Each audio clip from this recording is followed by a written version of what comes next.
അപ്പോൾ guys welcome to study Nifty Malayalam. Once again നമ്മൾ stock market for ബിഗിനേഴ്സിന്റെ 4th ചാപ്റ്ററിലേക്ക് കിടക്കുകയാണ്.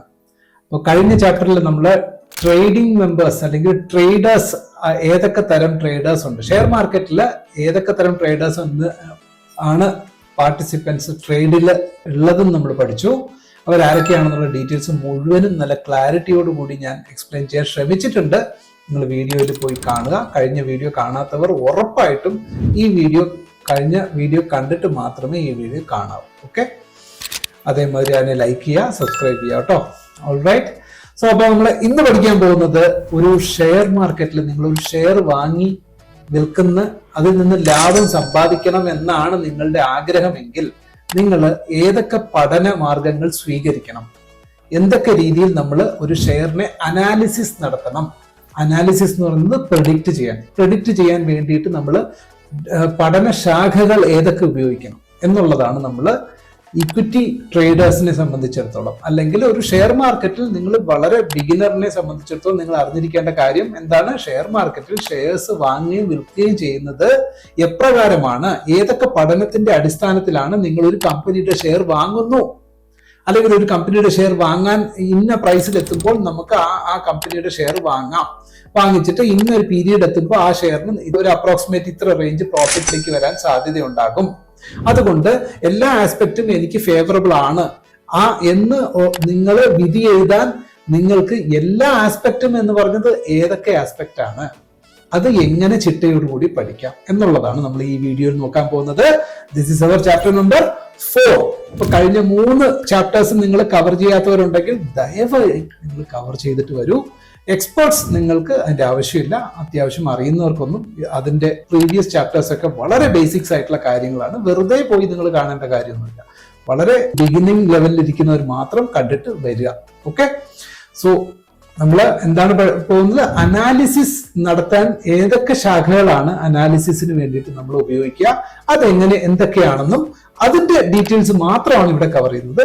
നെക്സ്റ്റ് ചാപ്റ്റർ ഓൺവേർഡ്സ് നമ്മൾ അതിന്റെ ഓരോന്നും നമ്മൾ ഡീറ്റെയിൽ ആയിട്ട് പഠിക്കാനുള്ള ചാപ്റ്റേഴ്സിലേക്ക് നമ്മൾ കിടക്കും. സോ ഫസ്റ്റ് ഓഫ് ഓൾ, ഒരു ഷെയറിനെ നമ്മൾ അനാലിസിസ് പ്രഡിക്ഷൻ നടത്തുവാൻ വേണ്ടിയിട്ട് നമ്മൾക്ക് 2 രീതിയിൽ നമ്മൾക്ക് പ്രഡിക്ഷൻ നടത്തണം. 2 types ഓഫ് പ്രഡിക്ഷൻ മെത്തേഡ്സ്. ഒന്നെന്ന് പറയുന്നത് എന്താണ്, മൈക്രോ അനാലിസിസ്. ഇവിടെ നോക്കൂ, മൈക്രോ അനാലിസിസ്. 2 എന്താണ്, മാക്രോ അനാലിസിസ്. അപ്പോ മൈക്രോ എന്ന് പറയുന്നത് എന്താണ്, നമ്മൾ പണ്ടൊക്കെ മൊബൈൽ ഫോണൊക്കെ യൂസ് ചെയ്യുന്നവരുണ്ടാവും. മൈക്രോ ചിപ്പ് എന്ന് പറയുന്നത്. മൈക്രോ എന്ന് പറയുന്നത് എന്താ, മിനി അല്ലെങ്കിൽ ചുരുങ്ങിയത്, ചെറിയ കാര്യം, സൂക്ഷ്മതയോടുകൂടി സൂക്ഷ്മമായ ലെവലിൽ നിന്നും പഠിക്കുന്നതിനെ മൈക്രോ അനാലിസിസ് എന്ന് പറയുന്നു. മാക്രോ അനാലിസിസ് എന്ന് പറയുമ്പോൾ എന്താണ്, വലിയ ഫ്രെയിംവർക്കില്, വലിയ സ്ട്രക്ചറിൽ നമ്മൾ ഒരു വിഷയത്തെ പറ്റി അല്ലെങ്കിൽ ഒരു കമ്പനിയെ പറ്റി, ഒരു ഷെയർ മാർക്കറ്റിൽ ലിസ്റ്റ് ചെയ്തിട്ടുള്ള ഒരു കമ്പനിയെ പറ്റി നമ്മൾ പഠിക്കുന്നു. അപ്പൊ ഈ 2 പഠനത്തിന്റെയും ക്ലബ് ചെയ്ത് അതിൽ നിന്നും കിട്ടുന്ന ഔട്ട്പുട്ട്, ആ ഔട്ട്പുട്ടിന്റെ ബേസിസിലായിരിക്കും നമ്മൾ, അല്ലെങ്കിൽ ഒരു ശരിയായ ട്രേഡർ ഒരു ഷെയർ മാർക്കറ്റിൽ ഒരു പർട്ടിക്കുലർ ഷെയറിന്റെ പുറത്തൊരു ഡിസിഷൻ മേക്കിങ്ങിലേക്ക് വരിക. ഒന്നുകിൽ അവർ കയ്യിൽ വച്ചിരിക്കുന്ന ഷെയർസിന്റെ പറ്റിയിട്ട് ഫർദർ ഡിസിഷൻ എടുക്കാനോ, അല്ലെങ്കിൽ പുതുതായിട്ട് ഒരു ട്രേഡിലേക്ക് ഏർപ്പെടാനോ, ഈ 2നും അവർക്ക് ഈ പറയുന്ന അനാലിസിസ് സഹകരിക്കും. അപ്പോ അത്തരം സഹായം വേണമെങ്കിൽ നമ്മൾ അത് എന്തൊക്കെയാണെന്ന് മനസ്സിലാക്കുക. Micro analysis, macro analysis. ഇനി മൈക്രോയെ തന്നെ നമ്മൾ വീണ്ടും 2ആയിട്ട് ഡിവൈഡ് ചെയ്യും.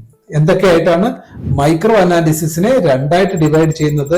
ഒന്ന് ഫണ്ടമെന്റൽ അനാലിസിസ്, ഇനിയൊന്ന് ടെക്നിക്കൽ അനാലിസിസ്. അപ്പോ മൈക്രോ അനാലിസിസിനെ നമുക്ക് ഫർദർ സബ് ഡിവൈഡ് ചെയ്ത് കഴിഞ്ഞാൽ എന്തൊക്കെയാണ്, fundamental analysis, technical analysis. Okay, note ചെയ്ത് വെക്കേണ്ട പോയിന്റ്സ് ആണ്, നിങ്ങൾക്ക് കൃത്യമായിട്ട് നോട്ട് ചെയ്ത് പോവാം.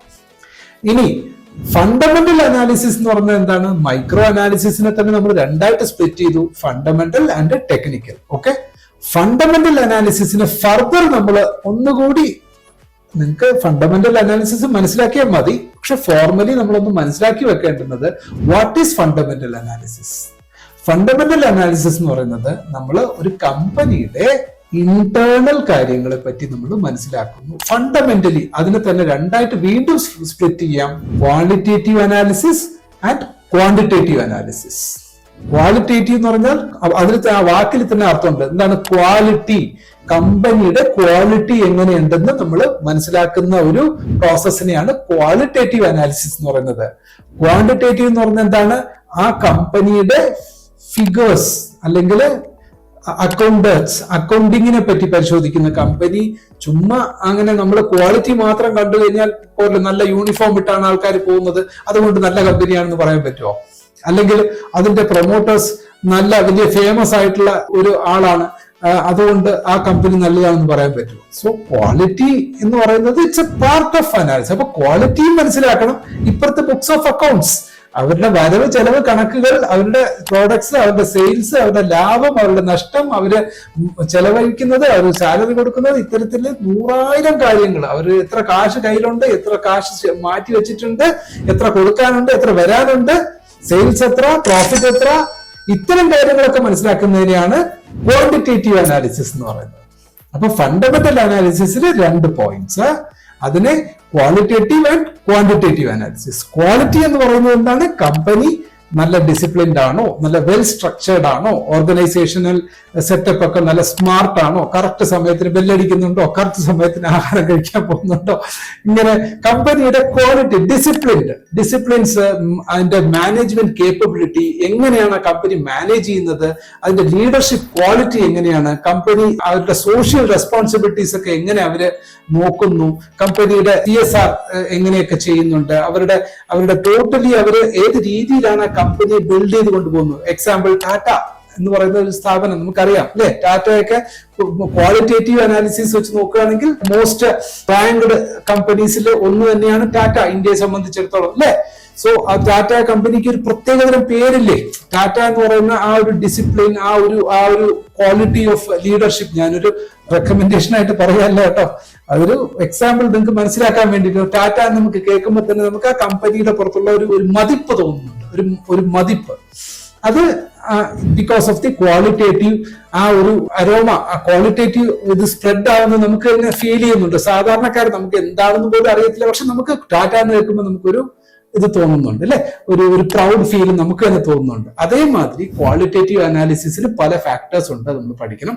അതേമാതിരി ക്വാണ്ടിറ്റേറ്റീവ് അനാലിസിസും തീർച്ചയായിട്ടും ഒരു പർട്ടിക്കുലർ കമ്പനിയെ പറ്റിയിട്ടുള്ള ബുക്സ് ഓഫ് അക്കൗണ്ട്സിനെ പറ്റി നമ്മൾ ഡീറ്റെയിൽ ആയിട്ട് പഠിക്കുന്നതിനെയാണ് fundamental analysis. Comes to technical analysis. എന്താണ് ടെക്നിക്കൽ അനാലിസിസ്? ടെക്നിക്കൽ അനാലിസിസ് എന്ന് പറഞ്ഞാൽ എന്താണ്? നമ്മൾ ഒരു കമ്പനിയുടെ ഷെയർ പ്രൈസിന്റെ, ഷെയർ മാർക്കറ്റില് അതിന്റെ ഹിസ്റ്റോറിക്കൽ ഡേറ്റാസ് വെച്ചിട്ട് അത് പ്രൈസ് മൂവ്മെന്റ്സ് പ്രെഡിക്റ്റ് ചെയ്യാൻ നമ്മൾ ഉപയോഗിക്കുന്ന ടൂൾസ് അല്ലെങ്കിൽ ഉപയോഗിക്കുന്ന ടെക്നിക്സ്, ടൂൾസ് ആൻഡ് ടെക്നിക്സിനെയാണ് നമ്മൾ എന്താ പറയുക? ടെക്നിക്കൽ അനാലിസിസ് എന്ന് പറയുന്നത്. അപ്പൊ ഹിസ്റ്റോറിക്കൽ ഡേറ്റ എന്ന് പറഞ്ഞാൽ എന്താണ്? അതായത് ഒരു പ്രൈസ് മേൽപോട്ടേക്ക് പോയി കഴിഞ്ഞാൽ അത് പ്രീവിയസ്ലി അത് മേൽപോട്ടേക്ക് പോയി ഇന്ന പൊസിഷൻ വരെ പോയി, അത് കഴിഞ്ഞപ്പോൾ അത് ഇന്ന പൊസിഷനിലേക്ക് തിരിച്ച് താഴെ വന്നു, അതൊരു ഹിസ്റ്റോറിക്കൽ ഡേറ്റയാണ്. അപ്പൊ അതേമാതിരി ഇനിയൊരു സിറ്റുവേഷൻ ഒക്കറൻസ് ഉണ്ടാവുകയാണെന്ന് സാധ്യതയുണ്ടെങ്കിൽ അപ്പൊ വീണ്ടും ആസ് എ ട്രേഡർ നമ്മൾ ചാർട്ടിൽ നോക്കുന്നു, different types of historical datas, നൂറ്റാണ്ടുകളുടെ പഴക്കമുണ്ട് നമുക്ക് ഈ ടെക്നിക്കൽ അനാലിസിസിന്റെ ഹിസ്റ്ററി എടുത്തു കഴിഞ്ഞാൽ. അപ്പോ ആ ഹിസ്റ്റോറിക്കൽ ഡേറ്റാസിന്റെ വെളിച്ചത്തിൽ പല എക്സ്പേർട്സ് പലതരത്തിലുള്ള പ്രഡിക്റ്റീവ് മെത്തേഡ്സ്, ടെക്നിക്കൽ അനാലിസിസ് വഴി നമുക്ക് ചില സ്റ്റോക്സിന്റെ ഒക്കെ പ്രഡിക്റ്റീവ് മെത്തേഡ്സ് അവര് ഉണ്ടാക്കി വെച്ചിട്ടുണ്ട്.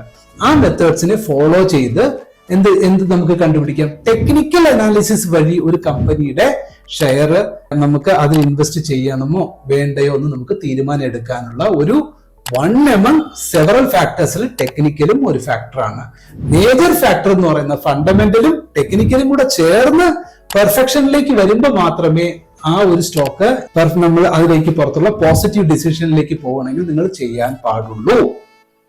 പലർക്കും പറ്റുന്ന mistake, technically they will be very much expert.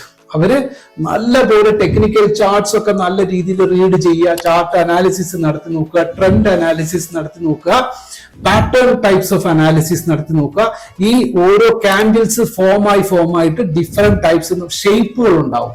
പലതരത്തിലുള്ള ഷേപ്സ് നമുക്ക് കാണാൻ കഴിയും പ്രൈസിന്റെ മൂവ്മെന്റ്സ് വെച്ച്. ആ ഷേപ്പിന്റെ ഒരു ഷേപ്പ് ഉണ്ടായിക്കഴിഞ്ഞാൽ ആ ഷേപ്പിന്റെ അടുത്ത് സംഭവിക്കാൻ പോകുന്നത് ഇന്നതാകും എന്നുള്ളത് കാലാകാലങ്ങളിൽ എന്താ പറയുക നിർവചിക്കപ്പെട്ടിട്ടുള്ള അല്ലെങ്കിൽ അതേമാതിരി എക്സ്പീരിയൻസ് ചെയ്യപ്പെട്ടിട്ടുള്ള മാതൃകയിൽ ഇനിയും അടുത്ത് സംഭവിക്കാം, റിപ്പീറ്റ് ചെയ്യാം. ഹിസ്റ്ററി റിപ്പീറ്റ്സ് എന്ന് പറയുന്നത്. അപ്പോ ഹിസ്റ്റോറിക്കലി സംഭവിച്ചതുപോലെ ഇപ്പോഴും അതേമാതിരി ഒരു ക്ലൗഡ് നിങ്ങൾ ഒരു വെതർ ഫോർകാസ്റ്റിങ്ങിന് എടുത്തു നോക്കൂ. മഴ വരുമോ വരില്ലയോ എന്ന സാഹചര്യം എങ്ങനെയാണ് വെതർ ഫോർകാസ്റ്റ് ചെയ്യുന്നത്? വെതർ ഫോർകാസ്റ്റ് ചെയ്യുന്നതിന്റെ ഒരു അപ്രോക്സിമേറ്റ് ഐഡിയ എന്താണ്? അതായത് മേഘം ഉരുണ്ടുകൂടി, ആ ഉരുണ്ടുകൂടുന്നതിന്റെ ലക്ഷണം ഉണ്ടെങ്കിൽ ചെറുത് നോക്കുമ്പോൾ കറക്റ്റായിട്ടാ ഇത് വലുതായിട്ട് മഴ പെയ്യുന്ന തോന്നുന്നില്ല, ചെറുതായിട്ട് പെയ്യാനും സാധ്യത അല്ലെങ്കിൽ പോകാനും സാധ്യതയുണ്ട്. ചില രീതിയിൽ നോക്കുമ്പോൾ നമുക്ക് അറിയാൻ പറ്റും അല്ലെ. അതേമാതിരി ഒരു ക്ലൗഡ് ഫോർമേഷന്റെ ആ ഒരു വ്യാപ്തി, കനം, അതിന്റെ മൂഡ്, ഇതൊക്കെ വെച്ചിട്ട് നമ്മൾ എന്തിലേക്ക് വരുന്നു? ഒരു കൺക്ലൂഷനിലേക്ക് വരുന്നു. മഴ പെയ്യാൻ സാധ്യത ഉണ്ടെന്ന് വരാം, അല്ലെങ്കിൽ പെയ്യാൻ സാധ്യത. പക്ഷെ മോസ്റ്റ് പ്രോബബ്ലി അത് ഒരു പരിധി വരെ ശരിയാവാം, പക്ഷെ എല്ലായ്പ്പോഴും ശരിയാവണമെന്നില്ല. സോ എല്ലായ്പ്പോഴും എല്ലാം ശരിയാകണം എന്ന് ഇല്ല. നിങ്ങൾ ടെക്നിക്കലി നോക്കിയാലും ഫണ്ടമെന്റൽസ് നോക്കിയാലും എല്ലാം കൂടി നിങ്ങൾ പെർഫെക്ഷൻ എന്ന് പറഞ്ഞ് 100% മാർക്ക് കൊടുക്കാൻ ഒരിക്കലും പറ്റത്തില്ല. 99% വരെ നമുക്ക് ഒരു പ്രഡിക്ഷനിലേക്ക് വരാൻ പറ്റും. ആ പ്രഡിക്ഷൻ നിങ്ങളെ ഒരു പരിധി വരെ നിങ്ങൾക്ക് ബ്ലൈൻഡ് ആയിട്ട് നിങ്ങൾ ആരെങ്കിലും പറഞ്ഞു കേട്ടിട്ടോ അല്ലെങ്കിൽ സോഷ്യൽ മീഡിയ വഴിയോ അല്ലെങ്കിൽ ഏതെങ്കിലും മെസ്സേജസ് വഴിയോ ഇന്ന ഷെയർ വാങ്ങൂ ഇത്ര കയറും, ഇന്ന ഷെയർ വാങ്ങൂ ഇത്ര വരെ പ്രോഫിറ്റ് കിട്ടാൻ സാധ്യതയുണ്ട് എന്നൊക്കെ ആരെങ്കിലും മറ്റുള്ളവരുടെ ഒരു ജസ്റ്റ് ഒരു മിയർ അഡ്വൈസ്, ഒന്നും അറിയാതെ നിങ്ങൾ ആ മിയർ അഡ്വൈസ് മാത്രം ഫോളോ ചെയ്ത് നിങ്ങൾ ഒരു ബ്ലൈൻഡ് ട്രേഡിന് പോകുന്നതിനേക്കാൾ ബെറ്റർ നിങ്ങൾ പഠിച്ച് മനസ്സിലാക്കിയിട്ട് ഒരു ഷെയറിലേക്ക് നിങ്ങൾ ഇൻവെസ്റ്റ്മെന്റ് നടത്തിയാൽ നിങ്ങളുടെ സക്സസ് റേഷ്യോ അല്ലെങ്കിൽ സക്സസിന്റേക്കുള്ള സാധ്യത ഒരിക്കലും സക്സസ് ആകുമെന്ന് ആരും പറയുന്നത് നിങ്ങൾ വിശ്വസിക്കരുത്. ഞാൻ അങ്ങനെ പറഞ്ഞാൽ പോലും നിങ്ങൾ വിശ്വസിക്കരുത്. കാരണം അങ്ങനെ ഒരു സക്സസ് 100% ഗ്യാരണ്ടി ഷെയർ മാർക്കറ്റിൽ ഇല്ല. പക്ഷെ നമ്മൾ ഇത്തരം കാര്യങ്ങളൊക്കെ നമ്മൾ നല്ലോണം ഒബ്സർവേഷൻ നടത്തി, നല്ലോണം അനാലിസിസ്, ടെക്നിക്കലിയും ഫണ്ടമെന്റലിയും പെർഫെക്റ്റ് ആയിട്ട് നമ്മളെ കൊണ്ട് പരമാവധി ശ്രമിക്കുന്ന രീതിയിൽ നമ്മൾ അനാലിസിസ് നടത്തിയതിനു ശേഷം നമ്മൾ ഈ പറയുന്ന ഒരു ഡിസിഷൻ മേക്കിങ്ങിലേക്ക് വന്നാൽ ആ ഡിസിഷൻ ഒരു പരിധി വരെ നമ്മളെ സപ്പോർട്ട് ചെയ്യും. അത് തീർച്ചയായിട്ടും നിങ്ങളെ സപ്പോർട്ട് ചെയ്യും, ഉറപ്പായിട്ടും. മേ ബി അത് ചെറിയ സെറ്റ് ബാക്സ്, ചിലപ്പോ വേറെ ഡിഫറെന്റ് മാർക്കറ്റ് സിനാരിയോസ് കാരണം സെറ്റ് ബാക്ക് വന്നാൽ പോലും നിങ്ങളെ അത് ആ പീരീഡ് അല്ലെങ്കിൽ വളരെ പെട്ടെന്ന് തന്നെ നിങ്ങൾക്ക് എന്താ പറയാ, നിങ്ങൾ ആ സെറ്റ് ബാക്കിന് നിങ്ങൾക്ക് അതിനെ ഓവർകം ചെയ്യാനും നിങ്ങൾക്ക് അതിലൂടെ നിങ്ങൾക്ക് ഒരു പ്രോഫിറ്റബിൾ പൊസിഷനിലേക്ക് വരാനുള്ള സാധ്യത കൂടുതലായിരിക്കും. സോ നമ്മൾ നെക്സ്റ്റ് ചാപ്റ്ററിൽ കാണാൻ പോകുന്നത് ഫണ്ടമെന്റൽ അനാലിസിസിനാണ്. ഫണ്ടമെന്റൽ അനാലിസിസിന്റെ പാരാമീറ്റേഴ്സ് എന്തൊക്കെയാണ്, ഫണ്ടമെന്റൽ അനാലിസിസ് നമ്മൾ എങ്ങനെ നടത്തണം, ഫണ്ടമെന്റൽ അനാലിസിസിന്റെ എല്ലാ വശങ്ങളും നമ്മൾ അടുത്ത ചാപ്റ്ററിൽ സ്റ്റാർട്ട് ചെയ്യാൻ പോവാണ്. അതിൽ ആദ്യത്തെ ചാപ്റ്റർ എന്ന് പറയുന്നത് മാർക്കറ്റ് ക്യാപ്പ് എന്നാൽ എന്ത് എന്നുള്ളത് തന്നെയാണ്. സോ ഒരു ഷെയറിന്റെ പ്രൈസ് എന്നാൽ എന്ത്, ആ കമ്പനിയുടെ മാർക്കറ്റ് ക്യാപ്പ് എന്നാൽ എന്ത് എന്നതാണ് നമ്മൾ നെക്സ്റ്റ് ചാപ്റ്റർ മുതൽ നമ്മൾ സ്റ്റാർട്ട് ചെയ്യുന്നത്. സോ നിങ്ങൾ വൺസ് അഗെയിൻ ഞാൻ നിങ്ങൾക്ക് വേണ്ടിയിട്ട്, ബിഗിനേഴ്സിന് വേണ്ടിയിട്ട് ഒരിക്കൽ കൂടെ റിപ്പീറ്റ് ചെയ്യാം. ഒരു ഷെയർ മാർക്കറ്റിൽ നമ്മൾ ഒരു ഷെയർ വാങ്ങുന്നതിന് ഒരു ഡിസിഷൻ മേക്കിംഗ് വേണ്ടിയിട്ട് നമ്മൾ മൈക്രോ അനാലിസിസ് നടത്തണം, മാക്രോ അനാലിസിസ് നടത്തണം. മൈക്രോ അനാലിസിസിൽ തന്നെ നമുക്ക് രണ്ട് വിധമായിട്ടുള്ള കാര്യങ്ങളുണ്ട്. ഫണ്ടമെന്റൽ അനാലിസിസും ടെക്നിക്കൽ അനാലിസിസും നടത്തണം. ഫണ്ടമെന്റൽ അനാലിസിസിനെ തന്നെ ഫർദർ നമ്മൾ ക്ലാസിഫൈ ചെയ്ത് കഴിഞ്ഞാൽ qualitative analysis and quantitative analysis നടത്തണം. ഇത് രണ്ടും നടത്തി കഴിഞ്ഞാൽ നമ്മൾ നേരെ ടെക്നിക്കൽ അനാലിസിസ് നടത്തണം. ചാർട്ട് അനാലിസിസ് എന്ന് പറയുമ്പോൾ അതിനകത്ത് പ്രൈസിന്റെ മൂവ്മെന്റ്സ് നോക്കുക, ട്രെൻഡ് നോക്കുക, പിന്നെ പാറ്റേൺ അനാലിസിസ് നോക്കുക. ഇത്തരം കാര്യങ്ങളൊക്കെ നമ്മൾ ടെക്നിക്കൽ ചാർട്ട് റീഡിങ്ങിലൂടെ നമ്മൾ മനസ്സിലാക്കിയിട്ട് ഹിസ്റ്ററിക്കൽ റിപ്പീറ്റേഷൻ വരികയാണോ, ബ്രേക്ക്ഔട്ട്സ് കണ്ടുപിടിക്കുക, അല്ലെങ്കിൽ പലതരത്തിലുള്ള റെസിസ്റ്റൻസ് കണ്ടുപിടിക്കുക, സപ്പോർട്ട് കണ്ടുപിടിക്കുക, പ്രൈസിന്റെ ഷോർട്ട് ടേം മൂവ്മെന്റ്സിനെ കണ്ടുപിടിക്കുന്ന വിഷയങ്ങളൊക്കെ നമ്മൾ ടെക്നിക്കൽ അനാലിസിസിലൂടെ നടത്താം. ടെക്നിക്കൽ അനാലിസിസിനെ ഫേവർ ചെയ്യുന്ന രീതിയിലാണോ ഫണ്ടമെന്റൽസ് സപ്പോർട്ട് ചെയ്യുന്നത് ആ ഒരു പർട്ടിക്കുലർ സ്റ്റോക്കിന്റെ എന്ന് രണ്ടിനെയും മനസ്സിലാക്കുന്ന ഒരു വ്യക്തിയെ സംബന്ധിച്ചിടത്തോളം അയാളുടെ ഡിസിഷൻ മേക്കിങ്ങിന് പ്രിസിഷൻ കൂടുതലായിരിക്കും. അത്രേ ഉള്ളൂ, പ്രിസിഷൻ കൂടുതലായിരിക്കും എന്ന് പറഞ്ഞ് മുറിക്കണം നിർബന്ധമില്ല. പ്രിസിഷൻസ് എപ്പോഴും കൂടുതലായിരിക്കും. സോ ഇത്രയും കാര്യങ്ങൾ നിങ്ങൾ നോട്ട് ചെയ്യുക. നിങ്ങൾക്ക് മനസ്സിലാകാത്തവരുണ്ടെങ്കിൽ തീർച്ചയായിട്ടും ഈ വീഡിയോ റിപ്പീറ്റഡ് ആയിട്ട് നിങ്ങൾ കാണാൻ ശ്രമിക്കുക, നോട്ട് ചെയ്ത് വെക്കുക. ഓരോ പോയിന്റ് നിങ്ങൾക്ക് നിങ്ങളുടേതായിട്ടുള്ള ലാംഗ്വേജിൽ നിങ്ങൾ റെഫറൻസ് നോട്ടായിട്ട് എഴുതി വെക്കുക. എന്നാൽ മാത്രമേ നിങ്ങൾക്ക് കൺസിസ്റ്റന്റ്ലി നമ്മൾക്ക് സ്റ്റെപ്പ് ബൈ സ്റ്റെപ്പ് ആയിട്ട് നമുക്ക് വളരെ സ്ലോലി ആണെങ്കിൽ പോലും നിങ്ങൾക്ക് തീർച്ചയായിട്ടും പഠിച്ച് മുന്നേറാൻ കഴിയുള്ളൂ. ഓക്കെ, വീഡിയോ എല്ലാവർക്കും ഇഷ്ടപ്പെട്ടു എന്ന് ഞാൻ കരുതുന്നു. ദയവായി എല്ലാവരും ലൈക്ക് ചെയ്യുക. നിങ്ങളുടെ കമൻസ് 100% നിങ്ങൾ രേഖപ്പെടുത്തുക. ഇഷ്ടപ്പെട്ടാലും ഇല്ലെങ്കിലും ക്രിറ്റിസിസം ആണെങ്കിൽ കറക്റ്റായ ക്രിറ്റിസിസം ചെയ്യാൻ ശ്രമിക്കുക. പലതിലും ഞാൻ കണ്ടുവരുന്നുണ്ട്, അതായത് ഇത് ബ്ലൈൻഡ് ആയിട്ടുള്ള ക്രിറ്റിസിസം. ആ ക്രിറ്റിസിസം ചെയ്യാനാണെങ്കിൽ പോലും നിങ്ങൾ പഠിച്ചിട്ട് ആ വീഡിയോയെ പറ്റി പഠിച്ചിട്ട് നിങ്ങൾ ക്രിറ്റിസൈസ് ചെയ്യുക. ഓക്കെ, സന്തോഷമേ ഉള്ളൂ. പക്ഷെ അതിനും വേണം ഒരു ക്വാളിറ്റി. ആ ക്വാളിറ്റി നിങ്ങൾക്ക് ഉണ്ടെന്നുണ്ടെങ്കിൽ നിങ്ങൾ ക്രിറ്റിസൈസ് ചെയ്യുക. നല്ലപോലെ നിങ്ങൾ അത് പഠിച്ചതിന് ശേഷം നിങ്ങൾ ക്രിറ്റിസൈസ് നടത്തുക. നിങ്ങൾ പ്രശംസ വേണമെന്നില്ല, പകരം നിങ്ങൾക്ക് ഡൗട്ട്സ് ഉണ്ടെങ്കിൽ അതും നിങ്ങൾ രേഖപ്പെടുത്താൻ ശ്രമിക്കുക. വീഡിയോ എല്ലാവരും ലൈക്ക് ചെയ്യാനും കൂടെ ശ്രമിച്ചോളൂ. Thank you. നെക്സ്റ്റ് ചാപ്റ്റർ ഓർമ്മയുണ്ടല്ലോ, മാർക്കറ്റ് ക്യാപ്പ് എന്നാൽ എന്ത് എന്നുള്ളതാണ്. Okay, by.